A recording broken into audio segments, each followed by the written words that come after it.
রে শান্ত, সকাল করায় সন্ধ্যা হইতেছে, তুই অনয়ন হইয়া রইছস। তোর মতন আইলছে মানুষ আমি আমার বাপ জীবনে দেখছি না। তুই জীবনে কি করতারবি? তোরা বুঝতি না, আমি শুয়ে শুয়ে বড় কিছুর প্ল্যান করতেছি। বড় লোক হইতে গেলে শরীর খাড়ায় না, মাথার বুদ্ধি যথেষ্ট। তোরা খালি চায় চায় দেখবি আমি শুয়ে শুয়ে কেমনে সফলতার দিকে আগাই। শুয়ে শুয়া খালি সফল হওয়ার স্বপ্নই দেখতারবি, বাস্তবে এগুলো সম্ভব না। জীবন যতটা সহজ মনে করস অতটা সহজ না। শুয়ে শুয়ে কেড়ে সফলতার মুখ দেখতে পারতাম না। বর্তমান যুগের ফলাফানিরে দেখ, ঘরে বসে বসিয়া কুড়ি কুড়ি টাকা ইনকাম করতেছে। তো আমি কেড়ে পারতাম না? তোরা হইছিস আদি গিল্লা, ওই আদিগালের যুগেই ফিরে রইছস।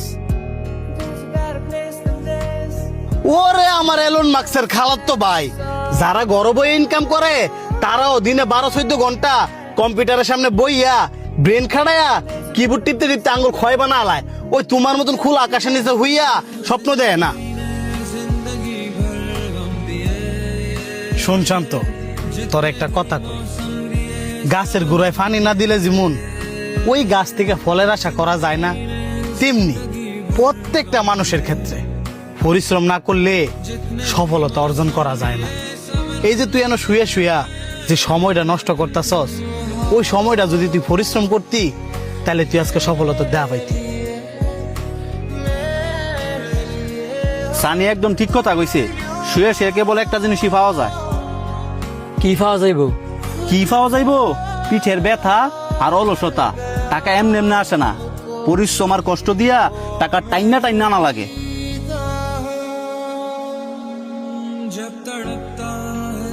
আমি এতদিন ভাবতাম শুয়ে শুয়ে প্ল্যান করলে একদিন হয়তো বা বড় কিছু হইতে পারবো,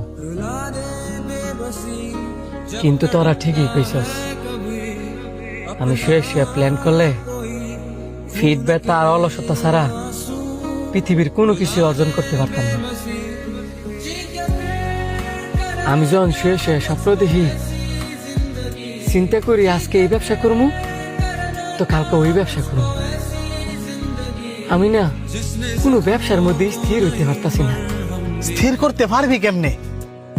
কারণ শুয়ে শুয়ে স্বপ্ন দেখা যায় ঠিকই, এটারে বাস্তবায়ন করতে হইলে বিছানা থেকে উঠা দাঁড়াইতে হয়।